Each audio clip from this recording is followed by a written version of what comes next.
4장의 마지막 부분에 해당되는 제6절 기타 캠페인 활동에 나와 있습니다. 우리가 그동안 다양한 미래 정치 영역들에 대해서 여러분과 함께 학습을 했는데요. 거기에서 다루지 못한 것 외에도 다양한 캠페인 활동 방법들이 있다. 그래서 그 부분을 여러분과 함께 살펴보고자 합니다. 네, 이번 수업의 목표는 가능한 캠페인 활동들이 또 어떤 것들이 있는지 이런 것들을 학습함으로 해서 우리가 지혜로운 어떤 이용, 또 여러분들이 관련 캠프에 예를 들어서 활동을 할 경우에 어떻게 그것을 효과적으로 활용해야 되는지 이런 부분들을 학습할 수 있습니다.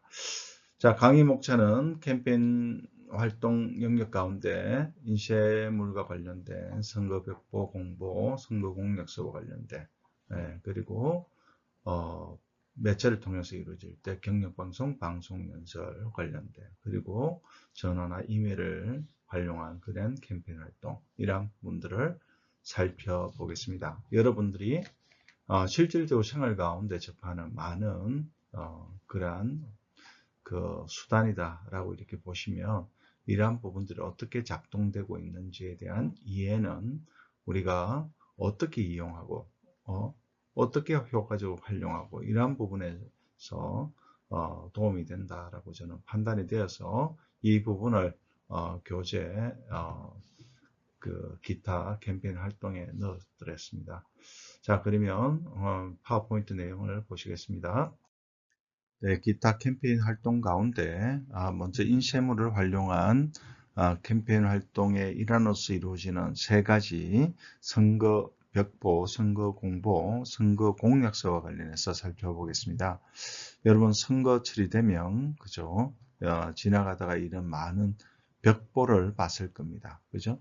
예, 도로변에 잘 보이는 곳에 비치된 그러한 벽보를 통해서 우리가 출마한 후보자에 대한 그러한 다양한 정보들을 우리가 확보를 하고 그렇게 했었는데 이 벽보는 도로변 담장이나 게시판에 부착되는 것이 일반적이죠. 선거철이 되면 또 벽보와 관련해서 나오는 뉴스 중에 하나가 이 벽보를 훼손한 어떤 문제에 대해서 항상 좀 있어 왔던 것 같아요. 그죠? 엄중한 처벌 대상이 되는 거니까 이런 부분에 대해서 우리가 주의할 필요가 있다라고 보여지고요. 아무리 자신과 의견을 달리하는 후보자가 나오더라도 민주주의는 어떻습니까? 상대방에 대한 타협과 존중과 합의의 과정들이 있고, 그죠? 다양성을 우리가 인정해야 되는 과정들이 있고, 이렇게 생각하면, 그것을 꼭 정서적으로, 감성적으로 드러내야 되는가에 대한 그런 부분들을 우리가 한번 생각해 보면 될 것 같습니다. 자, 선거 벽보나 선거 공보에는 다양한 그 출마 후보자와 관련된 정보들이 담기는데 거기에는 비정규 학력은 경력으로 게재할 수 없다라고 이렇게 나와 있습니다. 뭐 이게 그렇게 오래되지 않은 일인데요. 어쨌든 많은 대학교의 그 최고위 관련된 과정들이 있습니다. 그래서 뭐 보통 6개월이라든지 이렇게 하는 과정들이 있는데 어떤 경우는 1년도 있고요. 그러한 곳을, 그러한 과정을 나왔다라고 해서 대대적으로 홍보한다 그러면 오히려 그것이 정규 과정이 있냐, 그죠? 이렇게 판단하고 그러한 것들이 선거 결과에 영향을 미칠 수 있다. 그래서 유권자의 공정한 판단을 저해하기 때문에 그런 부분들을 삭제하라라고 이렇게 된 것입니다. 거기에는 뭐 주로 속된 말로 사회적 출세한 사람들, 그러한 사람들이 주로 많이 가는 곳이거든요. 일반적으로 그렇습니다. 물론 뭐 어떠한 뜻을 달리해서 가시는 분도 계실 수는 있지만 좀 사회적 지위와 부와 명예를 가지신 분들이 주로 많이 가게 되고 또 비용도 굉장히 많이 드는 곳이기 때문에 그러한 일반인들이 참여할 수 있는 그런 부분은 좀 아니지 않느냐라는 좀 생각이 들어요. 자, 그래서 그런 부분들을 할 수 없다는 겁니다. 그리고 선거벽보도 여러분 많이 보셨고, 또 선거 공보물도 많이 봤을 겁니다. 각 가정으로 여러분 집으로 배달되는 선거 공보물을 통해서 후보자의 면면들을 여러분들이 확인할 수 있었을 텐데요. 선거 공보는 후보자들의 정책을 비교 평가할 수 있는 그러한 핵심적인 자료로서 선거관리위원회가 수합을 해서 각 가정으로 발송하는 그러한 중요한 어떤 정보 책자이다. 정보물이다 라고 보시면 되겠습니다. 선거 공보의 종류에 책자형도 있고 전단형도 있기 때문에 우리가 책자라고만 이야기하는 것은 문제가 될 것 같네요. 그래서 책자형도 있고 전단형도 있다 이렇게 보시면 되고, 아래에 보시면 나와 있죠. 책자형은 16년 대통령 선거, 그 다음에 국회의원 선거나 자치단체장 같은 경우 12면에 걸쳐서 적은 책자로 이렇게 만들어서 내는 것이고요. 8면은 지방의회 의원들 같은 경우는 8면에 그 책자형 선거 공보를 만들 수 있거든요. 그러면 그 공보물 속에서 다양한 자신의 그 정책과 관련된 그러한 부분들을 소상히 제시하고, 그러한 부분들을 여러 후보들의 어떤 공보물을 같이 놓고 우리 유권자들이 비교하면서 합리적인 투표 행위를 할 수 있도록 이렇게 한 것이다 라고 이렇게 보시면 되겠습니다. 자, 선거 공보 종류 가운데 책자형이 있는데 선거 수준별 면수 차이가 있다라고 제가 말씀을 드렸고요. 첫째 면에는 일반적으로 책자의 명칭이 나오고 선거명, 어떤 수준의 선거인지 선거구명도 나오겠죠. 특히 국회의원 선거 같은 경우는 어느 지역에서 출마한 후보자라는 것을 알 수 있도록 이렇게 하는 부분이고요. 둘째 면부터 해서 후보자의 정책 관련 정보가 세세하게 제시되는 형태로 구성되어 있다라고 이렇게 보시면 되겠습니다. 자, 두 번째 전단형이 있는데 전단형은 한 장입니다. 한 장. 간단하게 볼 수 있는 것이죠. 물론 한 장이지만 양면 사용 가능합니다. 그래서 주로 첫째 페이지에는 슬로건이라든지 중요한 어떤 정치적 어떤 메시지, 그 사람의 경력 이런 부분들을 제시를 하고, 둘째 페이지, 그러니까 한 면이니까 뒷면에 같은 경우에는 후보자 정책 관련 정보를 제시하는데요. 다음 페이지에도 있습니다만은, 그래서 이 정보를 함축적으로 제시하는 것이 과제이겠죠. 그래서 4-20쪽에 보면 이러한 후보자 전단형 그 선거 공보물 예가 나와 있습니다. 그래서 간략한 어떤 시각적인 도움을 통해서 이해할 수 있도록 이렇게 애니메이션 기법을 통해서 할 수 있는 그러한 공보물도 효과적인 수단일 수 있다는 것입니다. 자, 시각장애인을 위한 점자형 이런 부분들도 있다. 그래서 선거 공보의 종류에는 크게 보면 세 가지가 있다라고 이렇게 보시면 되겠습니다. 네, 조금 전에 말씀드렸던 선거 공보물과 관련된 그죠? 가운데 전단형 우리가 한 면으로 구성된다라고 했고, 뒷면에 앞서 제가 잠깐 말씀드렸던 그러한 내용들이 있는데요. 이렇게 애니메이션 기법으로 이렇게 제작을 하면 우리가 쉽게 관련된 내용을 파악할 수 있는 이러한 장점들이 있죠. 물론 정보의 양에서 조금 적을 수는 있겠습니다만은 좀 기억에 얼마나 그것이 남느냐라는 부분도 중요한 메시지 설득 효과에서 고려해야 될 사항이라는 것을 생각해 보면 이러한 기법도 효과적일 수 있다는 겁니다. 자, 이렇게 하면 유권자 관심 메시지 전달력이 향상될 수 있는 여지가 있다는 것이고요. 선거 공보물에서는 보시면 타인과 악수하는 사진 등 후보자의 다양한 활동 사진을 게재할 수가 있습니다. 하지만 우리 앞서 살펴봤던 선거 공보물에는 타인의 사진을 게재할 수가 없겠죠. 그 사람만, 출마한 후보자의 경우에 해당되는 사진만 게재 가능하고요. 그런데 선거 공보물에서 다른 사람의 사진이 함께 등장하는 건 괜찮지만 그러니까 다른 후보자, 그 사진을 게재하거나 그들의 선전 문구를 가지고 게재할 때는 주로 비난과 공격의 대상이 되는 부분들이 있는데요. 그래서 그런 부분들을 방지하고자 그런 부분들은 게재를 허용하지 않는다. 그래서 타 후보자라든지 타 후보자와 관련된 슬로건이라든가 메시지 이런 부분들은 주로 줄이고, 주로 그러니까 우리 광고의 유형 가운데 긍정적 메시지의 광고들, 그죠? 자신과 관련된 자신이 무엇을 하겠다. 그리고 이슈 중심적인 그러한 광고, 이러한 부분들이 주로 선거 공보물에 담긴다라고 이렇게 보시면 되겠습니다.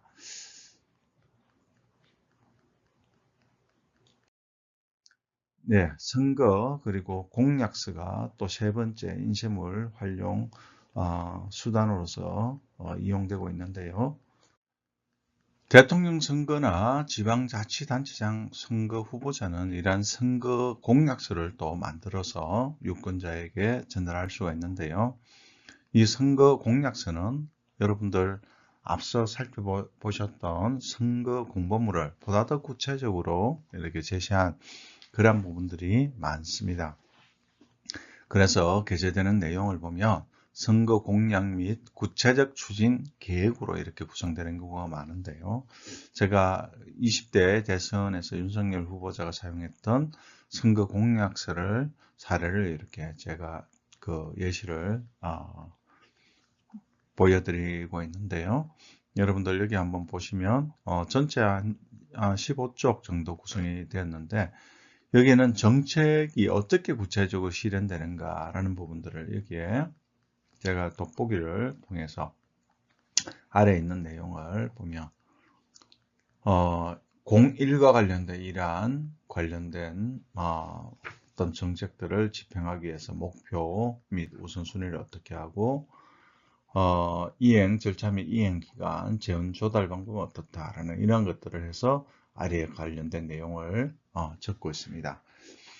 결국 이 이야기는 우리 여러분들 선거보도 관련해서 개선 사항 관련해서 매니페스토 보도, 특히 관련해서 스마트 보도라고 이렇게 했던 부분 기억나시는가요?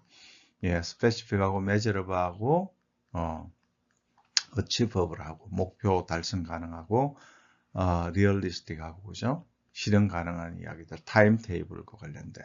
그냥 구체적이고 측정 가능하고 달성 가능하고 현실적이고 실용적인, 그리고 타임 테이블을 제시하는 이런 것처럼 선거 공약서가 관련된 방식으로 기술되는 그러한 것들이 보다 더 구체적으로, 그죠? 실용적으로 또 유용한 것으로 판단될 수 있는 이러한 기준이 될 수 있기 때문에 이러한 방식으로 작성되는 것이 효과적이다라고 이렇게 이야기를 합니다. 우리가 이 부분은 선거가 아니라 어떠한 주장을 할 때도, 그죠? 이것이 학교든 아니면 여러분도 학생이든 할 때는 이러한 부분들을 구체적으로 가지고 이렇게 이야기하는 것이 굉장히 좋다라는 겁니다. 어떤 과정을 통해서 이 목표를 달성할 것인가, 얼마의 기간을 두고 이것이 실행될 것인가, 그리고 어떻게 이것을 실행하기 위한 어떤 재원들을 어떻게 확보할 것인가, 이런 부분들, 이런 부분들에 대해서 고민하는 과정들이 그 목적을, 그 정책을, 그러한 것들을 달성할 수 있는 가능성도 더 많은 것이고 더 구체적으로 제시하는 것이기 때문에 설득력도 높다라고 이렇게 말씀드릴 수가 있습니다. 자, 인쇄물 활용과 관련된 우리 세 가지의 캠페인 활동 그 수단들을 살펴보았고요. 자, 이외의 캠페인 활동을 위해서 경력 방송도 가능한데요.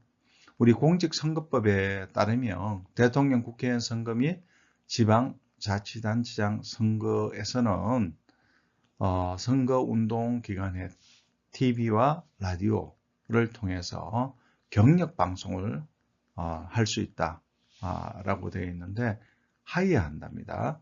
송출한다. 의무사항으로 이렇게 한국방송공사가 KBS를 우리가 한국방송공사라고 하죠. 비용을 부담해서 의무적으로 하도록 한다는 겁니다. 정보의 사각지대에 놓여 있는 사람들에게 최대한 정보 노출을 극대화하기 위해서 이러한 것들을 의무사항으로 해놨다. 그래서 공영방송으로서 그런 역할을 다 해야 된다라는 그런 것들을 법적으로 만들어 놓았다라고 이렇게 보시면 되고, 경력방송에서는 후보자의 사진, 성명, 기호, 연령, 소속 정당이나 뭐 정당이 없으면 무소속, 그리고 주요 경력과 관련된 이러한 부분들을 취합해서 송출하도록 하고 있습니다. 후보자당 2분 이내에서 알려준다는 거죠. 관련된 메시지를 구성할 때 TV나 라디오별 이렇게 메시지의 제한들이 있고요. 2분 내에 하려고 그러면 뭐 많이 하면 곤란하겠죠, 그죠? 예, 방송용의 경우에는 이런 부분도 구두점, 문장부 다 이렇게 이 자수 내에 계산이 되는 부분들이 있기 때문에 굉장히 함축적이고 간결한 방식으로 메시지를 구성하는 것이 중요하고, 그리고 경력방송에서는 장애인을 배려한 수화방송, 그죠? 아니면 자막 이런 것들을 추가하는 것도 가능하다라고 이렇게 명시되어 있습니다. 한국방송공사 외에 그러면 다른 TV라든지 라디오는 사용할 수 없는가? 사용할 수 있습니다. 할 때는 후보자 자신이 그 비용을 부담하는 조건으로 경력 방송을 진행할 수가 있는데요. 경력 방송을 그러면 비용을 부담을 가지고 하면 가진 자와 가지지 못한 사람 사이에 형평성의 문제가 있을 수 있기 때문에, 그래서 경력 방송을 내보내는 그러한 방송사에서는 모든 후보자에게 공평하게 처리해야 된다라고 이렇게 명시되어 있습니다. 그래서 어떤 후보자에게만 권리를 주어서는 안 되고 다른 후보자도 이용할 수 있는 그러한 미디어 접근권을 허용해야 된다. 매체 이용권을 허용해야 된다라고 이렇게 명시되어 있습니다. 자, 경력 방송 시간 및 횟수들이 있죠. 모두 다 보시면 여기 이상으로 되어 있고요, 그죠? 예. 방송별, 선거 유형별 나와 있습니다, 그죠? 자, 방송은 TV도 8번 이상, 라디오도 8번 이상, 이렇게 여러분들 이해하시면 되겠습니다. 각 8번 이상입니다. 그래서 시도지사는 각 3번 이상, 선거 수준이 낮아질수록 좀 줄어들죠. 방송별 각 2회 이상으로 이렇게 되어 있는데요. 이 부분에 대한 내용은 잠시 후에 또 말씀드릴게요. 방송하는 주체는 대통령 선거는 방송공사 KBS가 될 것이고, 시도지사라든지 국회의원 선거, 다른 시군 의장 관련된 선거 모두 다 기타 방송사에서도 할 수 있다라고 말씀드렸죠. 네, 방송 연설도 기타 캠페인 활동 중에 하나인데요. 앞서 경력 방송은 관련된 부분들을 메시지를 구성해서 그냥 전달하는 것이면, 여기에는 방송 연설에는 연설원이 연설을 해주는 사람이 참여해서 발언을 한다라는 그런 차이가 있을 것 같습니다. 선거 기간 중 후보자가 지명하는 연설원, 후보자가 나올 수도 있고 후보자가 지명하는 연설인이 나올 수도 있는데요. 나와서 정당에 대한 정강이나 정책, 혹은 자신을 PR할 수 있는 그런 메시지를 방송 시설을 통해서 연설하는 그런 것들은 우리가 방송 연설이다라고 이렇게 말씀드릴 수가 있습니다. 자, 대통령 선거의 경우에는 이 방송 연설이 1회에 20분 이내에서 그리고 방송별이라는 것은 TV나 라디오별로 각 11회 이내에서 할 수 있다라고 되어 있습니다. 자, 외부 방송 연설을 활용하는 경우, 즉 후보자가 아닌 후보자가 지명한 어떤 연설인이 나와서 후보자를 지지하는 발언을 하는 경우에는 그 전달되는 메시지와 관계되는 사람인지, 그리고 그 연설원의 인지도, 잘 알려지고 또 그 사람의 신뢰도, 이런 부분들을 고려해서 선택하는 것이 보다 설득력이 높아지겠죠. 그죠? 자, 그리고 지역구 국회의원 선거나 자치구, 시, 군의 장선거의 경우에는 후보자가 방송을 통해서 1회 10분 이내에서 방송사별로 각 2회까지 방송 연설이 가능합니다. 방송별이라는 것은 TV나 라디오별, 그죠? 총 4회까지, 그죠? 가능하다라는 그런 이야기죠. 전체 4회까지 가능하다는 이야기입니다. 자, 시도지사 선거의 경우에는 어떻습니까? 예. 1회 10분 이내에서 방송별 각 5회. 이건 10회까지 가능하네요. 그죠? 예. 광역시도지사가 되겠네요. 예. 그리고 비례대표 시도의원의 선거의 경우, 당의 선거의 후보자 중에서 선임된 대표 1인이 방송별로 1회 10분 이내에서 방송하도록 되어 있고요. 자, 우리가 여러 가지 수치들이 나와 있어서 조금 이 부분을 좀 복잡해 보입니다만, 어떻게 보면 선거 수준별로 낮아질수록 좀 더 횟수가 줄어든다라는 그러한 공통된 차이가 있습니다. 대통령 선거로 갈수록 더 많이 하죠. 그런데 우리가 이 문제를 한번 생각해 보면, 인지도가 높은 경우가 대통령 선거가 되는데 언론 노출도 더 많이 될 것이고, 그런데 더 많이 한다는 거죠. 방송 연설을. 그죠? 반대로 인지도가 낮고 상대적으로 노출 가능성도 적은데 점점 수준이 낮아질수록 방송 연설 횟수도 줄어든다 라고 하면, 그들에 대해서 우리가 어떻게 정보를 판단하고 정보를 획득하고 투표를 할 것인가 라는 부분들을 우리가 생각해 보면, 결국 정치 정보의 한계를 만드는 그러한 이러한 횟수 제한들이 있다는 겁니다. 그죠? 사실 반대로 오히려 되거나 아니면 대폭 확대하거나 여러 가지 미디어 노출을 확대하는 다양한 전략들이 필요하지 않을까라는 겁니다. 그래서 후보자에 대한 지식들이 결국 합리적이고 이성적인 투표 행위로 연결될 수 있다라고 하면, 인지도가 낮은 사람, 낮은 수준의 선거에 출마하는 후보자에 대한 노출 기회를 어떻게 늘릴까에 대한 그러한 지혜가 모아져야 된다라고 이렇게 말씀드릴 수가 있습니다. 예, 다음은 기타 전화와 이메일과 관련된 부분들을 살펴볼 텐데요. 전화도 가능하죠. 전화를 통해서는 선거운동 지지에 대한 이야기도 할 수 있고 여론조사도 할 수 있습니다.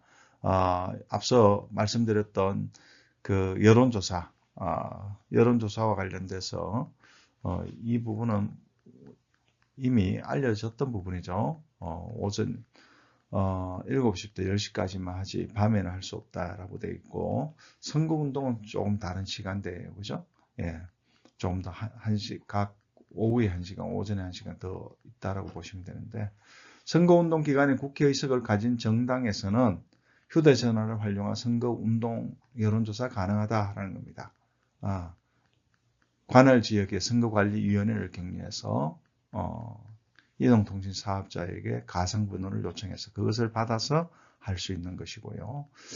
자, 이메일을 통해서도 하는데요. 우리가 많은 스팸이라고 할 정도의 그런 광고들이 굉장히 많이 오는데, 이 부분도 사실은 좀 문제가 되는 부분도 좀 있긴 합니다만은, 또 다른 측면에서는 결국은 정치 지식 전달이라는 그런 부분도 있고, 이 부분을 어떻게 합리적으로 조율할지에 대한 지혜가 좀 필요할 것 같습니다.